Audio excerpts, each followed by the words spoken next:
Hello, this is Simon Brew. I'm the editor of Film Stories magazine, and a very warm welcome to the Film Stories podcast. You've just caught me in the middle of something, actually. I'm talking to a man called J. Jonah Jameson, who's expressed interest in buying all of my back catalogue of podcasts. 1 second. They're crap.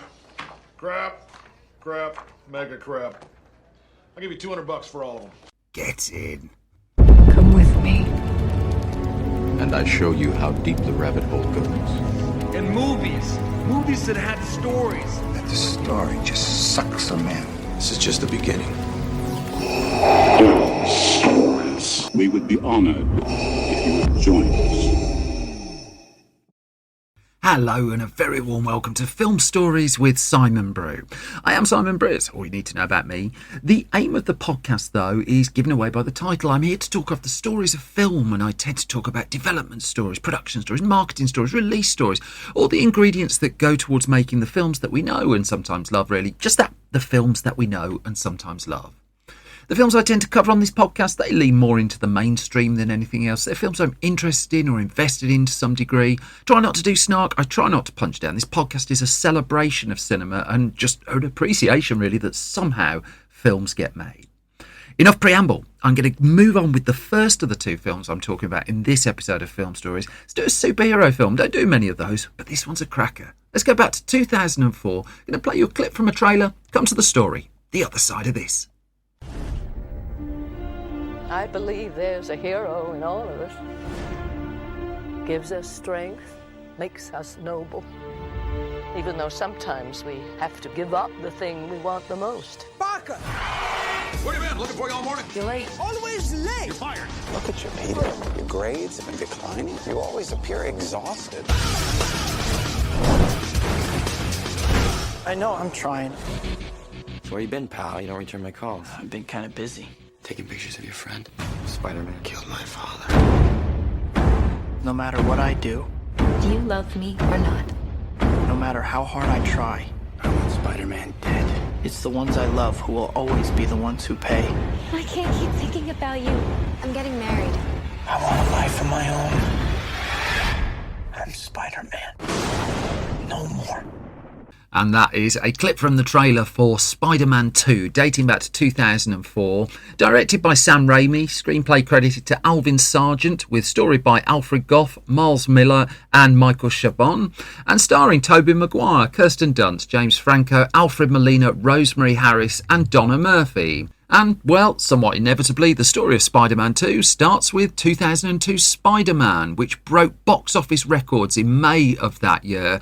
And within days of it doing so, Sony was very quick to announce that a new Spider-Man film was coming, and it was going to be just 2 years away as well. A really fast turnaround for a film with the kind of scale it was on. Less common at that stage that sequels followed by 2 years. 3 was just about still the more commonplace way forward.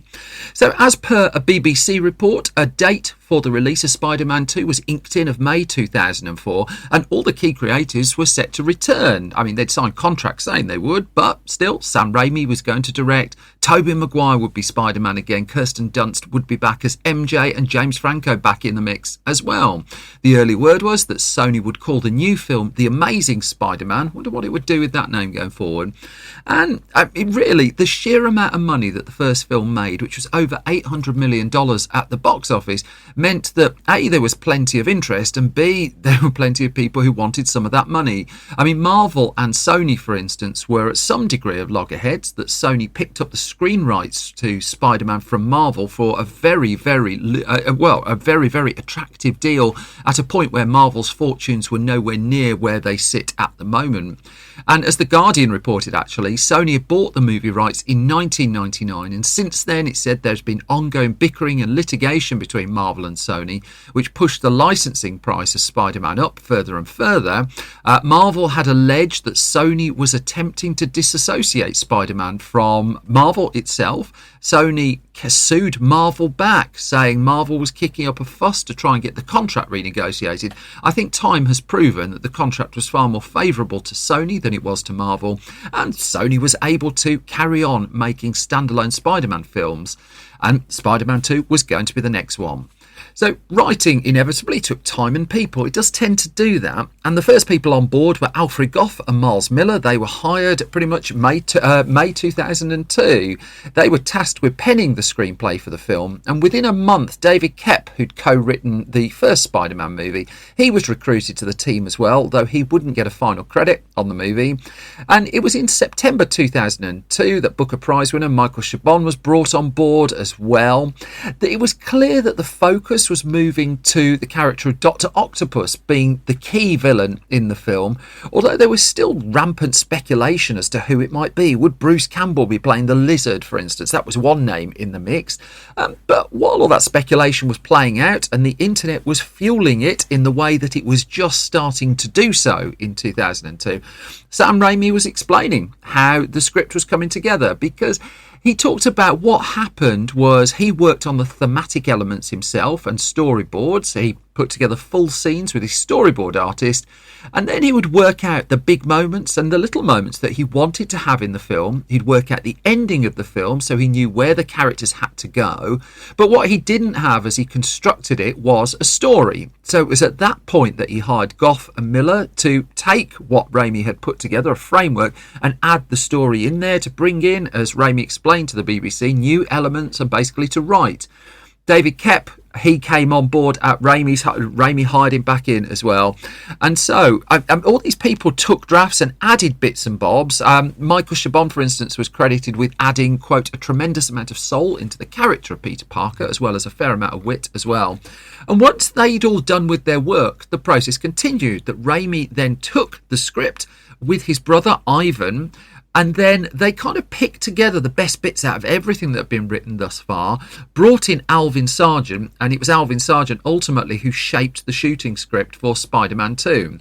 Now, the speed the production was having to move at meant that other elements were clearly moving in parallel as well, including the casting. And Tobey Maguire's price for Spider-Man, where in the lead role, went from $4 million to the first film to $17 million for the second.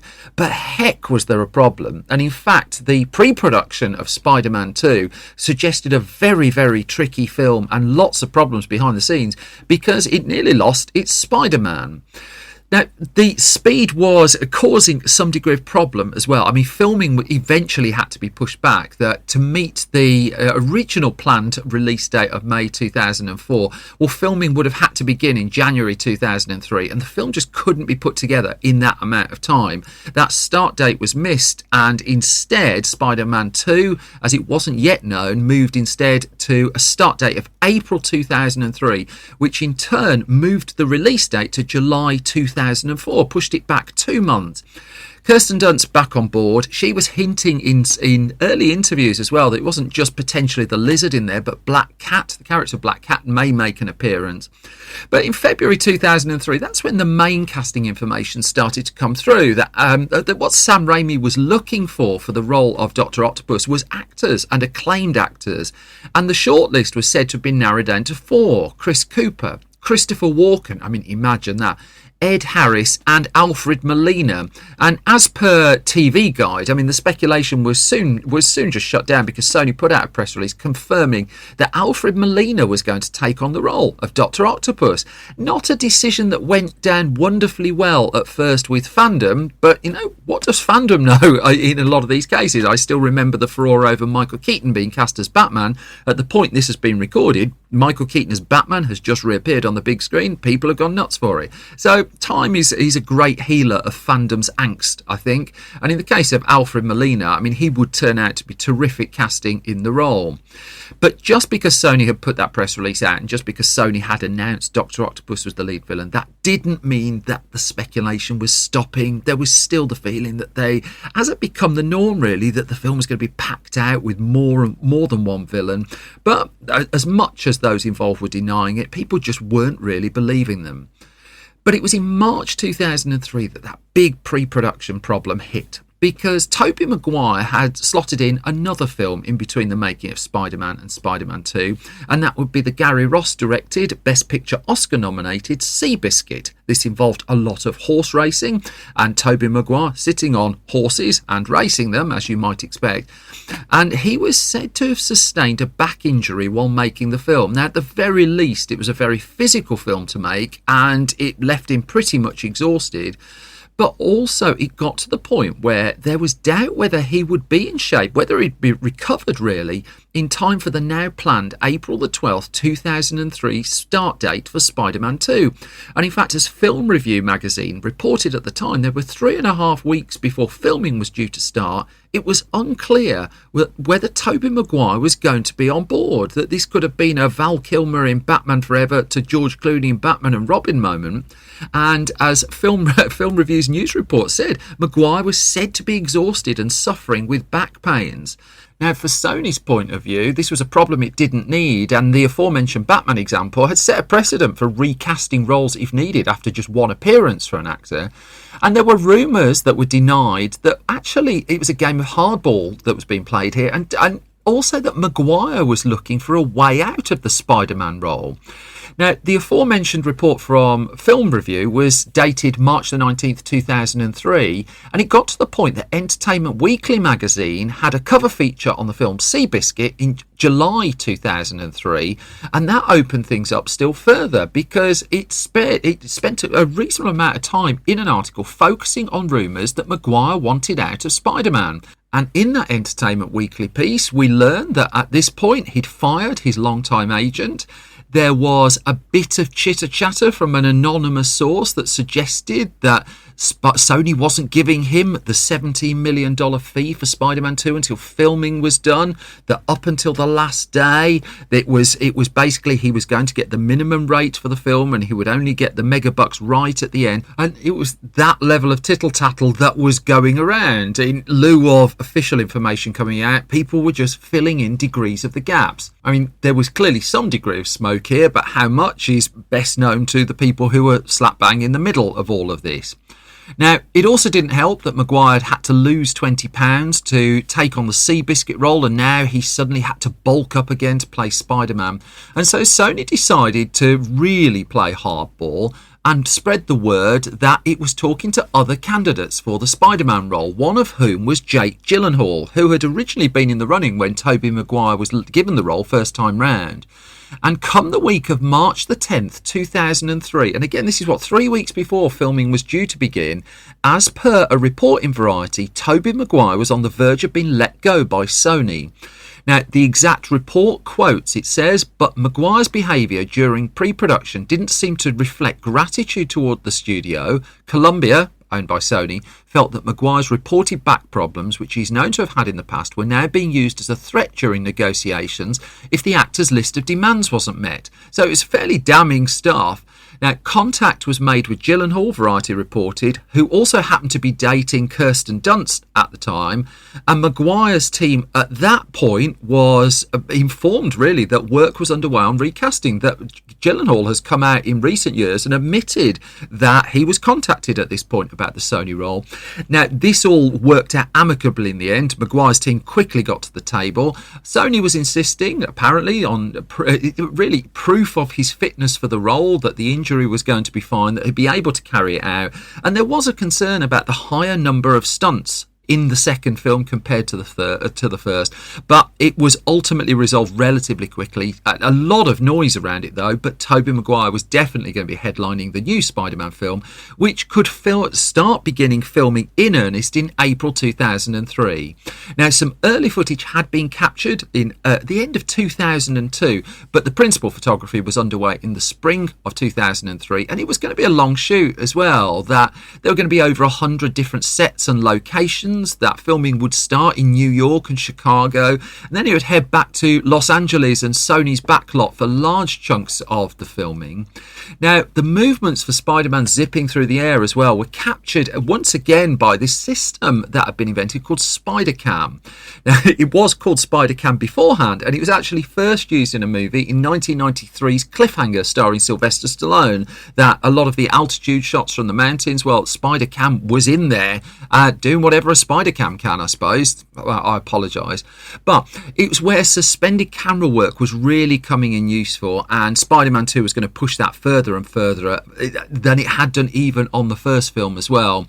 And John Dykstra was the visual effects supervisor, and he would talk to Animation World Network about it, and he talked about the Spider-Cam. He said, we use this cable-mounted camera to photograph the real world. We use this same cable-mounted VistaVision camera on the first picture, but we used it a little more on this one.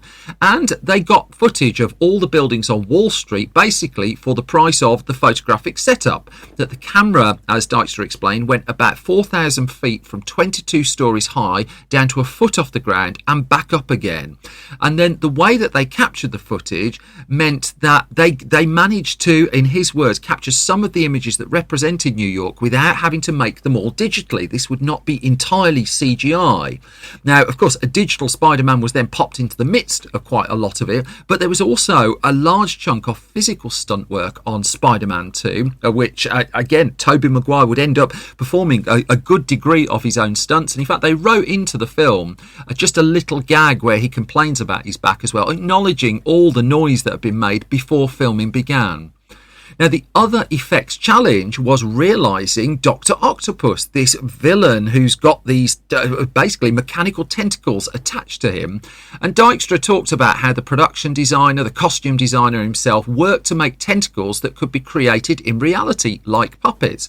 And so the tentacles you see in Spider-Man 2, some of them are puppets and some of them are CG work. That a company called Edge FX came in to look at how the puppet side would work, and then Sony Imageworks, the animation company, which more recently has been making animated Spider-Man films, they then worked side by side with the puppeteers, worked out how it was all going to knit together. And so there are sequences in the film where you see physical tentacles and then move to CG tentacles, and it was tricky to match them all up. That the puppets were being used in the close-ups and the medium shots, and the much broader, longer stuff was where the CG really kicked in. Now, the complexity of shooting Dr. Octopus as well, I mean, that went to his lair. Now, this wonderful set that several key sequences in the film takes place in. Well, that individual set, filmed on a Sony backlot, required over 3 months to construct. And in fact, it required 8 weeks of break during the shoot itself to get it ready. Such was the speed that the film was going at, that the set wasn't ready at the start of production, and they ended up having to schedule around just ready for the point where it was completed.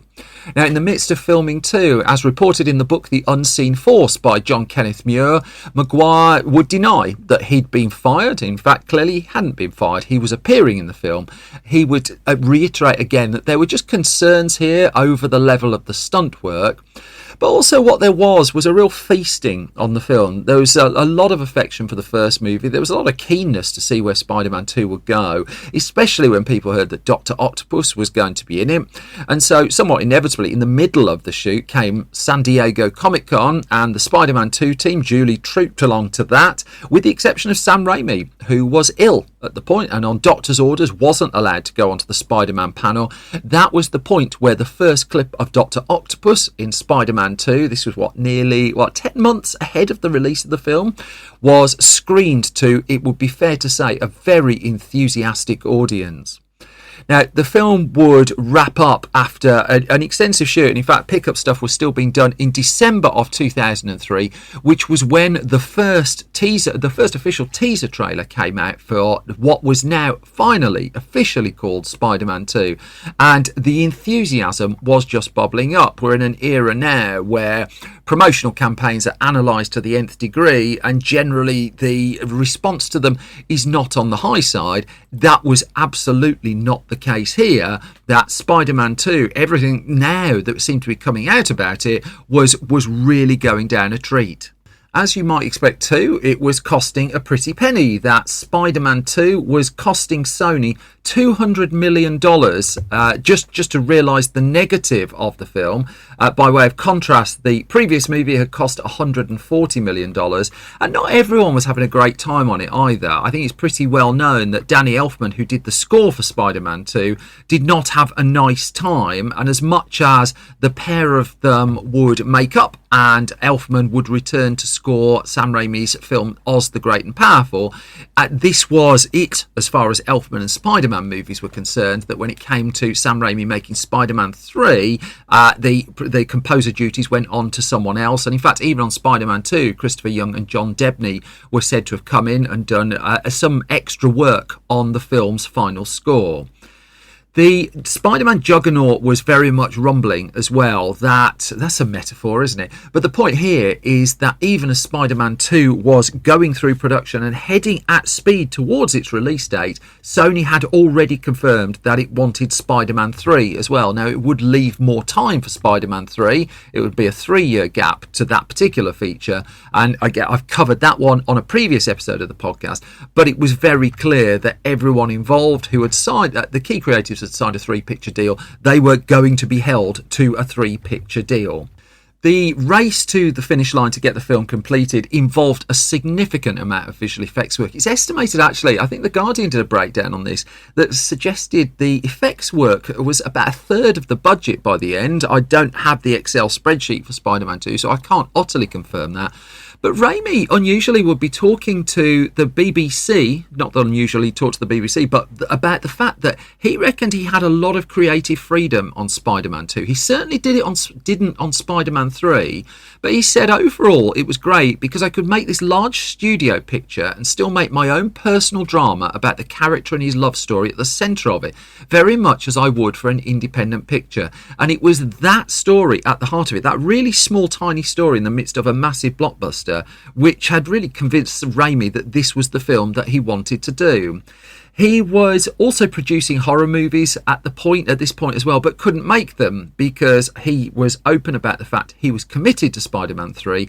He also had to deliver Spider-Man 2, which he duly did in time, and it went before critics, and the response, well, it was really, really, really, really strong. I have to say, I have problems with a lot of superhero films, not Spider-Man 2. I think it is an absolutely wonderful blockbuster film. I remember watching just the trailer on a small video screen on my computer at the bit where something is thrown through the window and almost jumping. I just thought, well, what's that going to do on the big screen? Quite a lot, as it turned out. The critical response went nuts. It just went nuts. For a blockbuster film as well, for a blockbuster sequel, these were very, very rare reviews that it was getting, and the consensus by distance was that Sam Raimi and his team had pulled the film off with some style. Would people turn up to watch it? I mean, it wasn't really in doubt, was it? It was opening the long weekend of July the 2nd to the 5th in the US. It was number one by a massive distance, much to the disappointment of another Sony film, White Chicks, that was out the same time, that had dropped down to third place. Fahrenheit 9/11 from Michael Moore was in second place that weekend with $22 million. Spider-Man 2's long weekend opening, $115.8 million, along with stellar reviews as well. This was a massive success for the studio. Expensive to make, certainly, but the revenues were going to be up and around that of the first film. In fact, as it turned out, they fell slightly short, but I'll come to that in a second. The other films that were around in a really competitive summer were films like Dodgeball, The Terminal, Harry Potter and the Prisoner of Azkaban, Shrek 2, The Stepford Wives, I mean, a very, very busy summer, and Spider-Man 2 was clearly going to be one of the biggest attractions of it. Even on its second week, it was number one by a lot, $45 million in its second weekend, dropping 48%, not too heavy a drop, really. It came up against films like Anchorman and King Arthur opening the week in Spider-Man 2's second week. Comfortably saw those off. I, Robot was the film that knocked it off the top of the chart with $52 million on Spider-Man 2's third weekend. The competition kept coming that summer as well, which did have a slight impact on Spider-Man 2's gross, but still $373 million in the US, $415 million outside of the US. The worldwide gross of Spider-Man Spider-Man 2 came in at $788 million, and Sony very, very happy with that indeed. Now, it had dropped slightly. I mean, the gross of the first Spider-Man film was 825, but again, the competition was slightly different, and the word of mouth was strong. It was the DVD era as well, to the point where Sony capitalised on this by releasing an extended cut a few years later that had, I think it was 8 minutes of new footage in there, which also was released just around the time Spider-Man 3 was heading towards cinema. So it was done primarily to plug that as well. But still, the DVD, the home media sales of Spider-Man 2, even with its theatrical version, they went absolutely nuts too. It's been released several times in various formats over time. And also, I don't think I'm going out on a massive limb to say that it is regarded as the best of the live-action Spider-Man films. There's been a little bit more competition in that department in recent times. But this was a massive success on pretty much every front. It was telling too that when Alfred Molina was announced as reprising the role of Dr. Octopus for the 2021 movie Spider-Man No Way Home, the response to that was ecstatic, a far contrast from when he was originally cast in the role for Spider-Man 2, and he was one of the highlights again of Spider-Man No Way Home. Tobey Maguire in there as well. He's back absolutely intact, and Maguire would return for Spider-Man 3 and complete that trilogy. It's very hard to make a very, very good blockbuster film with all the attention on it, especially when $200 million has been spent on it. That's a lot of bosses to satisfy. Sam Raimi did it. Absolutely did it. Comfortably one of the biggest films of 2004. It was only outgrossed in the end by Shrek 2 and Harry Potter and the Prisoner of Azkaban, and some distance ahead of other films that did particularly well that year, The Incredibles and The Passion of the Christ and Meet the Fockers, all in there as well.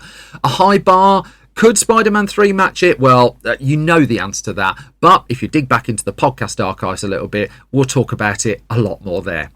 Which brings us to the halfway point of this latest episode of Film Stories. As always, thank you for listening. Thank you for your time. This is the bit where I go through a few parish notices and things that are going on. I want to use this space as well just to give a plug to something I'm involved with, the Independent Podcast Awards that have been launched here in the UK. It's a brand new set of awards for podcasts that are free of corporate ties. The people who are making podcasts in their bedroom or sweaty offices in the West Midlands, they're certainly allowed as well. If you produce a podcast by yourself and not on behalf of a company and are interested in entering, if you go to independentpodcastawards.com, the entries are closing in at the end of June 2023. So you need to get your skates on if you're listening to this episode when it goes out. If you're not and you've missed it, I apologise. But either way, if you head to independentpodcastawards.com, all the information you need is there. As for this podcast, if you like it and don't mind tolerating it, there are 3 ways you can support it, and any of these are hugely appreciated.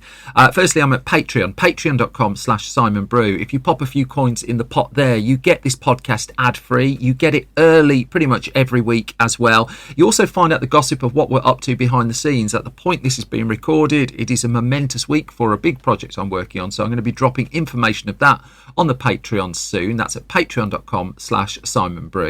Costing you absolutely nothing. It's just to subscribe to this podcast, to any podcast you like. It's stuff like that that really helps with algorithms and things and helps get podcasts noticed, as does the other thing that would be really brilliant if you could do, which is to leave ideally a hugely positive review. It's just all gold dust, and I hugely appreciate everyone who's already done that. Thank you so much.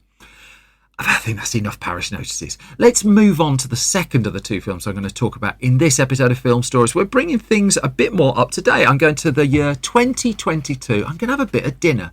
Let me play you a clip from the movie in question. I'll come to the story of it the other side of this. Is that going to fit everyone? Yeah, easily. 12 customers total. How do they turn a profit? $12.50 a head, that's how. What, are we eating a Rolex? It's one of his classics. You have to try the mouthfeel of the mignonette. Please don't say mouthful. Tonight will be madness. Welcome. We'll endeavor to make your evening as pleasant as possible.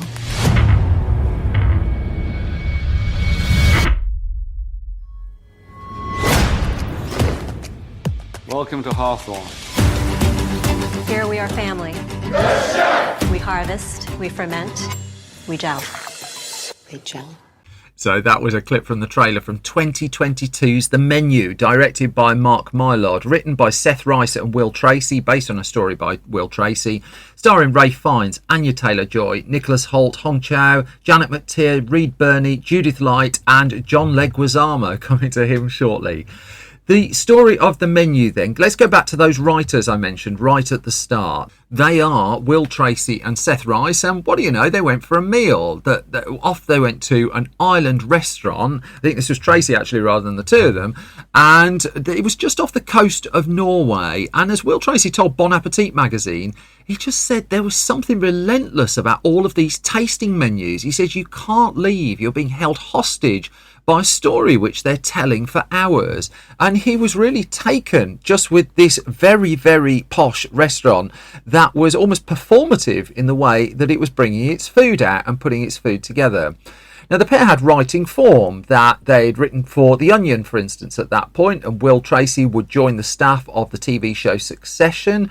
Rice had been writing for The Late Show with Seth Meyers for many years, and the pair had, certainly the pair had a contacts book.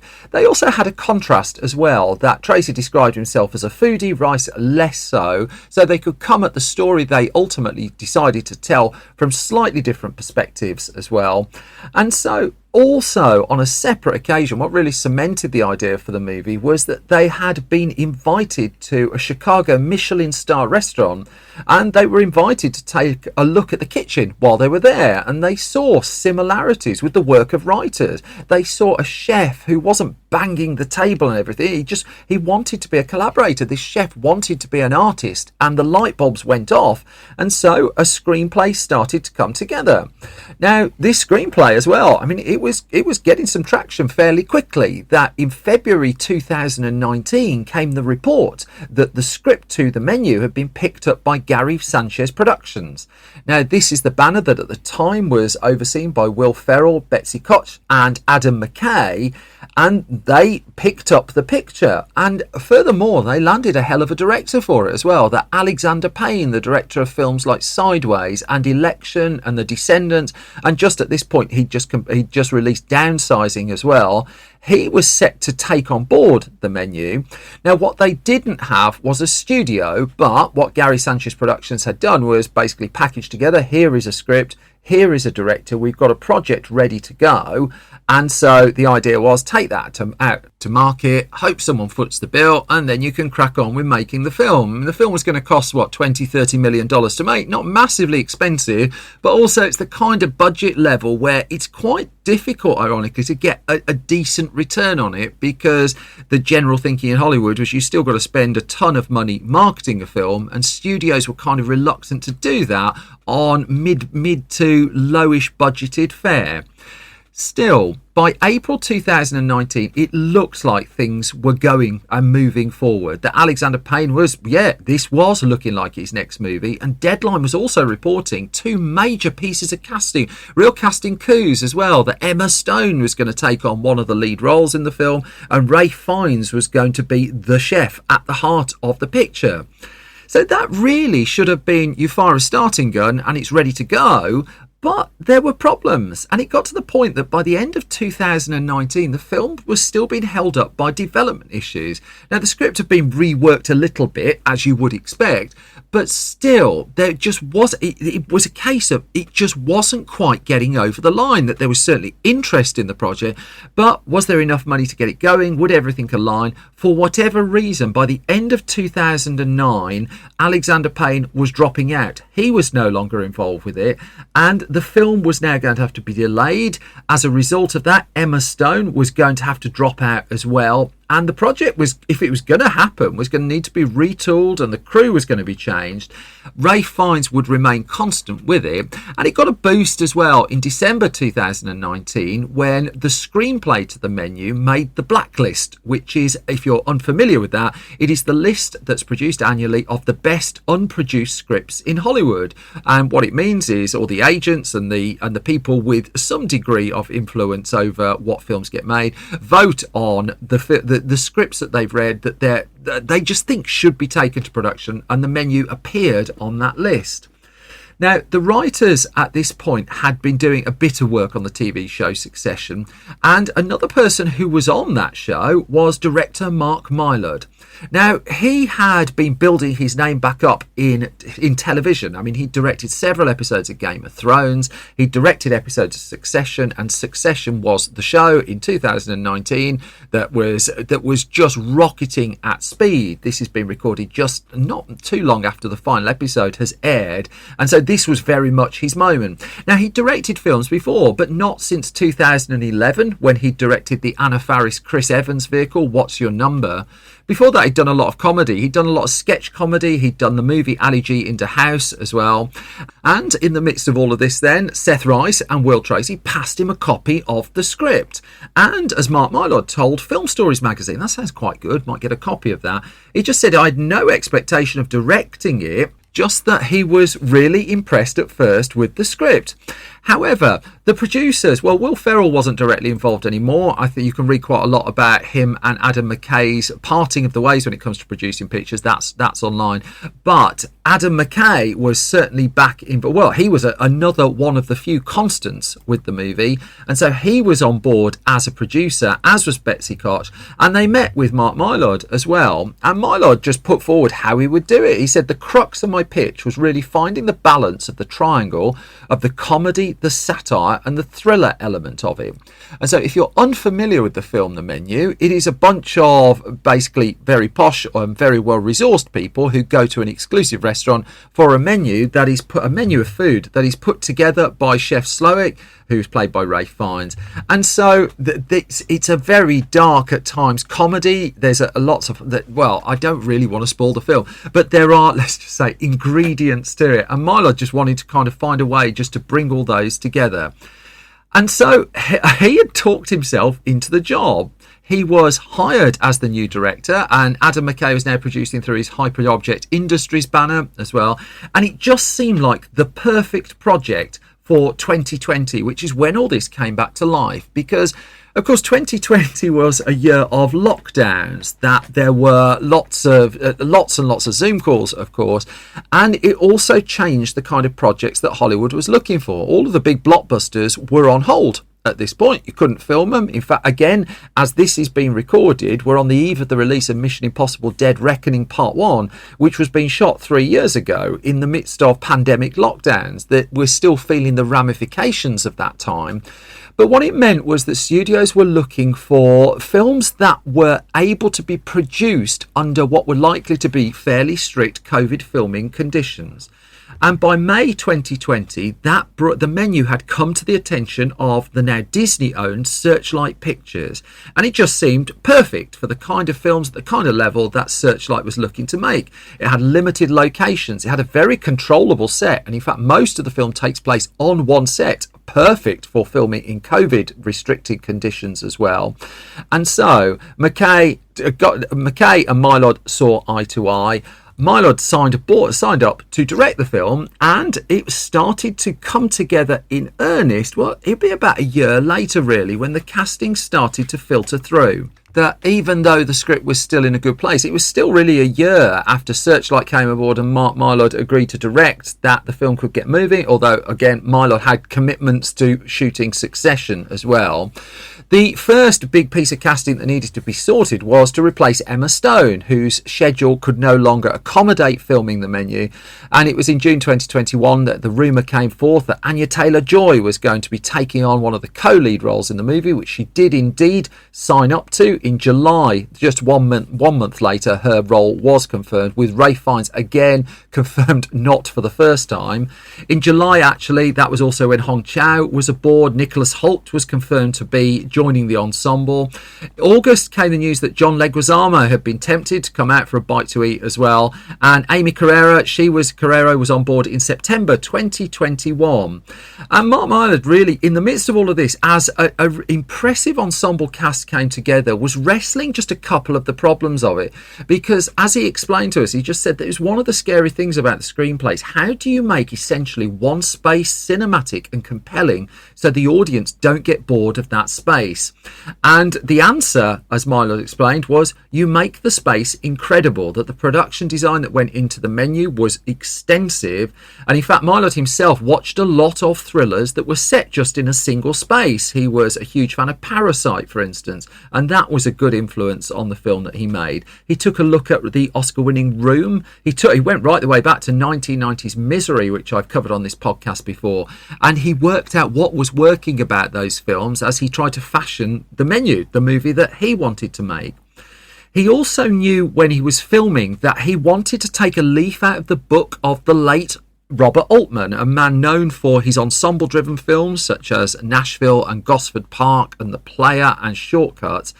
And what he liked about the Robert Altman way of working, apart from the films at the end of them, was that Altman had this thing of having the actors on set for pretty much all the time, even if they weren't appearing. If it wasn't their day to shoot scenes, he still liked having the actors around, because Altman was aware that they would just bounce off each other. They would have conversations. And Milo just wanted to tap into that. He talked about how he needed the kind of actors who were intelligent and confident enough to handle that, basically, who would leave some room for improvisation. And gradually, as they put the cast together, they built each guest table around the people who they were bringing into the movie, and just gave them a little bit of wiggle room, really, to work with their characters and also to talk to each other off set and just to tune things when the cameras weren't rolling.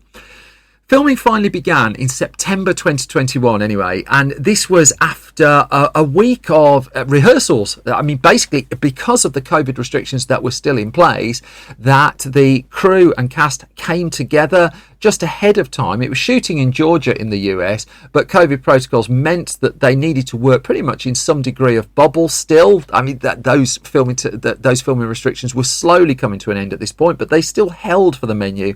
And Milo took advantage of that and managed to get quite a lot of rehearsal out of his cast as well. Also, he was striving for realism when it came to the food itself. Now, if you talk to me about food on film, I instantly go to my DVD of Stanley Tucci's film Big Night, which just has the kind of food on screen that you just basically makes me want to eat my telly. What Mylod was striving for was realism, and he brought in Dominic Crenn to oversee the on-set food, and also a director called David Gelb, who's directed episodes of Netflix's Chef's Table, who would come in to shoot the preparation of the food dishes themselves. Now, Dominic Crenn is a chef who oversees a heavily lauded Michelin star rated restaurant, and her job here was, she was certainly very eager to join the film, to make sure that it was honest about the flaws of the restaurant industry. And as it was explained to Bon Appetit magazine, it takes a lot of work to be in restaurants, and it's not just manual, it's physical, it's mental. And she talked of the high stakes of working in restaurants. She talked of the things like drug abuse and alcoholism that were rife in some restaurant kitchens as well. And she was also, as well as making sure that the kitchen scenes were realistic, she was the culinary consultant. And so what she did was she worked with dishes that she used in her own restaurant, and she shaped them to the needs of the script of the menu. And she explained again to Bon Appetit, she said, it was very important to me to not do prop food as such. And imagine this, the food itself was cooked on set. She wanted to cook the meals on set herself, and so she explained the actor is then not faking the emotion, that the actor is literally eating something.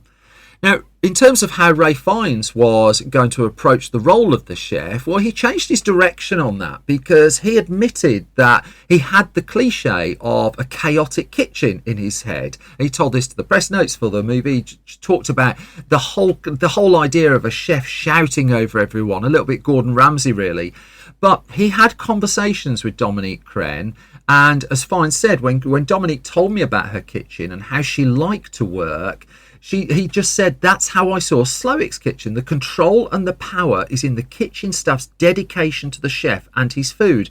There is no loudness or violence, just a nod, a look, and little mutterings of correction or encouragement. And this must have been music to Mylod's ears, the way certainly that he shot the film, of course with cinematographer Peter Deming as well, that the very small details that they keep picking up and the little glances and the little looks are key really to the rise of the tension in it. John Leguizamo in the film, I mean, he gives his traditional terrific performance, but he is taking on a role of a movie star. In fact, he's credited as a movie star. Even though you hear his name, he's credited a movie star. And he explained to Entertainment Weekly just who he based his movie star on. Because he talks about, I've met loads of these stars like that, maybe before they were washed up, as his character was. He says, I mean, now they're washed up. He says, I kind of based my character on Steven Seagal. Leguizamo explained, I had a bad run-in with him. We did a movie together, Executive Decision, and according to Leguizamo, Seagal is, quote, kind of a horrible human. Now, Leguizamo's written about this in his memoir, which is well worth digging out as well, and we've covered Executive Decision and the fallout between Leguizamo and Seagal in a previous episode of Film Stories as well. It would be fair to say that Christmas cards are not exchanged, and if you go back, if you watch the menu and then you watch it again and you look at Leguizamo's Steven Seagal, it just adds a whole other layer to the whole thing. As for the character of the chef, Mylod was eye to eye with his star. He just said we both saw him not as a moustache twirling baddie, but as an artist who'd lost his way, and that deep pathos had to be in balance with the more psychotic elements of the character and also the absurdist comedy of the character. And so Mylod just explained that Rafe just understood that instinctively. And he said, I can't think of actors who can do that, who have such pathos, can be so scary and powerful and also hilarious at the same time. The whole kitchen team that you see when you watch the film was trained to actually create the dishes that are broken down station by station throughout the movie as well. And even if you're looking at the background of what's going on, it's said to be very, very realistic that all the kitchen staff in the background are doing the correct things that they should be doing to prepare the dish, and almost as if they are preparing it in real life for the actors and not treating it as a film.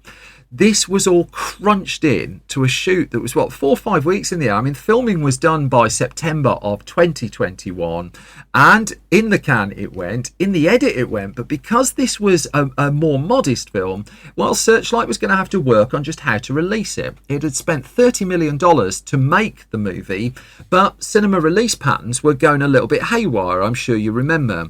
We were also coming into the era where the adult film, not like that, but the films that were skewing towards a more adult audience were very much struggling to make any headway at all at the box office. And the film that really spooked Hollywood, I think, was Ridley Scott's The Last Duel in 2021, which ordinarily, I can't sit here and say it would have been a massive hit, but the fact that it had cost $100 million to make and made barely $30 million around the world, including a very, very low amount in the US, well, it was alarm bells. And were people leaving their homes to go and watch films aimed at adults, certainly dramas aimed at adults as well? And so there was a real concern over that. Now, the strategy of launching a film like The Menu as well, it was always going to be some degree of festival debut, which is what Searchlight opted for. I'm sure there were conversations at some point about just putting it straight on streaming as well. But Searchlight in April of 2022 confirmed it was going to put this in cinemas. In fact, it was going to release the film in November 2022, presumably with one eye on Oscar run, or at least some degree of awards attention as well. In fact, the film was entered across all the major film awards, but then so is DC League of Super Pets. So, you know, swings and roundabouts there a little bit. I say that as a very big fan of The Menu. The decision was also made to debut the film at the Toronto International Film Festival in September of 2022, and that's when critics first got their eyes on it. And they were going to be important to a film like this, that it needed good word of mouth and it needed a springboard to launch, and it pretty much got it as well. That the black comedic elements of it were particularly praised, and the film got good to very good reviews, that it wasn't getting the kind of flat out raves that maybe Searchlight would have wanted.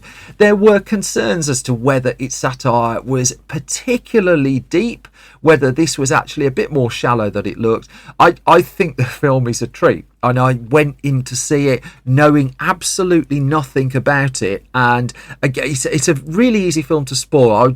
All I would say, this is about as far as I go, is there's a lovely moment where it turns, and I really jolted. And I just, from that point on, it just completely had me.